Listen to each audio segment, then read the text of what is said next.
Cover कर जाते हैं।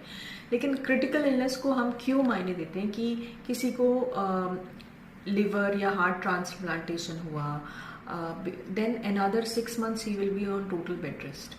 और अगर वो कमाने वाला व्यक्ति है तो उसकी फैमिली क्या करनी चाहिए।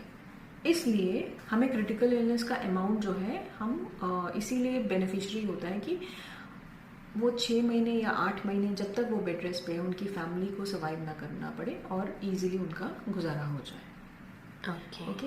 एंड क्रिटिकल इलनेस में आप देखिए, ये तो मैंने सिर्फ 6 महीने बोले, मेरे कुछ क्लाइंट्स हैं जिनको ट्यूमर हुआ है, कैंसर हुआ है, तो 2 साल भी लग जाते हैं, 3 साल भी लग जाते हैं। करेक्ट। तो वो 3 साल फैमिली को सर्वाइव जब करना पड़ता है ना, तो बहुत मुश्किल टाइम होता है। डेफिनेटली।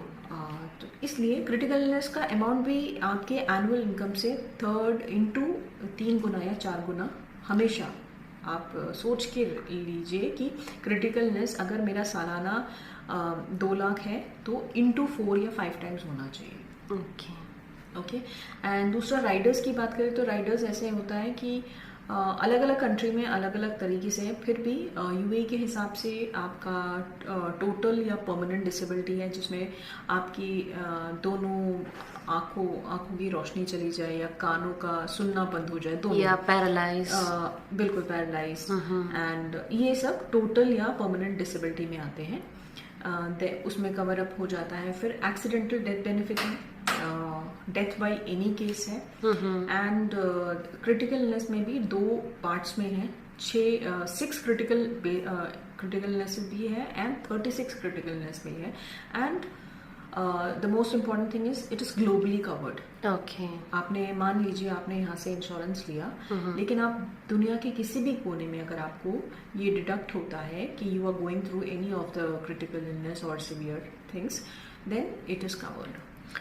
और इसका नॉर्मल प्रोसीजर क्या रहता है कि आप किसी भी, जैसे आप यूएस में हो and you are diagnosed by tumour और कैंसर, उस हॉस्पिटल का डायग्नोस्ड जो सर्टिफिकेट है आपको सिर्फ मेल करना होता है and within 15 to 30 days payment आपके अकाउंट में रहता है। परफेक्ट। तो ये एकदम क्लीन आपने मुझे छोटे उसमें शॉर्टकट में भी बोल दिया है, तो डेफिनेटली मेरे व्यूवर्स को भी ये पसंद आ जाएगा। ठीक है, thank you so much Smita. You welcome. Bye.